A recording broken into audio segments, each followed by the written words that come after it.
Right. Okay, అంటే మీరు దాదాపు ఇప్పుడు గెలిచి కూడా సంవత్సరం దగ్గరకు వస్తా ఉన్నారు. 8 నెలలు. రైట్. మీరు ఏం చేసిరు మెదక్ ప్రజలకు అనంటే ఏం చెప్తారు? ఇప్పుడు పటాన్చెరుని మెట్రో ఎక్స్టెన్షన్ పటాన్చెరుకి మియాపూర్ నుంచి పటాన్చెరు దాకా టీఆర్ఎస్ అధికారంలో ఉంది. గల్లీలో మంత్రులు వాళ్ళే, పటాన్చెరు ఎమ్మెల్యే టీఆర్ఎస్ఏ, మెదక్ ఎంపీ టీఆర్ఎస్ఏ, మంత్రి హరీష్ రావు గారు ఇదే జిల్లా, ముఖ్యమంత్రి గారు ఇదే జిల్లా. అయినా మెట్రో ఎక్స్టెన్షన్ మియాపూర్ నుంచి పటాన్చెరు దాకా తీసుకురావడం వాళ్ళకి చేత కాలేదు. ఇలా నేను గెలిచి మీరు అడిగిన 8 నెలలు కాలేదు. ఎంపీ అంటే మెట్రో పక్కా అన్నారు. అదే మెట్రోని పక్కా చేసి తీసుకొచ్చినాం కదా ఇలా. So this is the great achievement. ఇకపోతే ఇక్కడ కొల్లూరు అని ఒక ఎగ్జిట్ తీసుకుంటారు మీరు. రింగ్ రోడ్ కట్టి 10 ఏళ్ళు అవుతుంది క్రాంతి గారు. మళ్ళీ అదే చెప్తా ఉన్నాను నేను. Patancheru MLA TRS, Medak MP TRS, మంత్రి టీఆర్ఎస్, ముఖ్యమంత్రి టీఆర్ఎస్. రింగ్ రోడ్ మొత్తం పూర్తి అవుతుంది. రోజు 2 కోట్లు టోల్ వసూలు చేస్తారు. కానీ కొల్లూరు కాడ ఒక చిన్న సర్వీస్ రోడ్ పూర్తి చేయలేదు. కొల్లూరు కాడ దిగేతందుకు financial district adjacent. Financial district exit number 1 అయితే కొల్లూరు ఎగ్జిట్ నెంబర్ 2.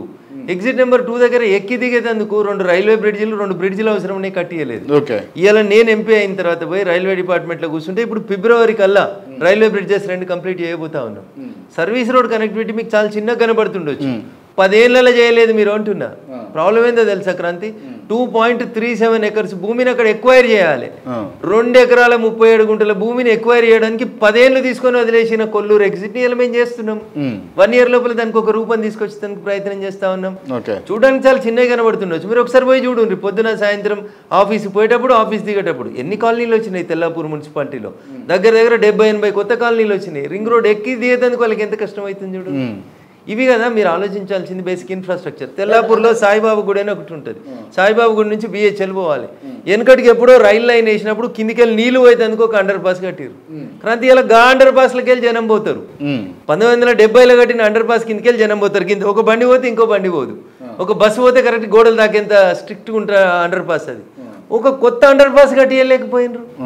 ఇలా కొత్త అండర్ పాస్ కోసం నేను 3 సార్లు ఇప్పటికి రైల్వే మంత్రిని కలిసిన. రేపు మాపు మొదలు పెట్టిస్తా. చేగుంట దగ్గర ఒక రైల్వే బ్రిడ్జ్ ఉంటుంది. చేగుంట నుంచి మెదక్ పోతుంటే రైల్ ప్లాట్ఫామ్. మీరు ఎప్పుడైనా పోన్రి, గంటలు ట్రాఫిక్ జామ్ అవుతుంది. టీఆర్ఎస్ వాళ్ళు మేము 50% ఇస్తాం, కేంద్ర ప్రభుత్వం 50% చేయాలంటే వాళ్ళు జీవో ఇచ్చిర్రు 2016లో.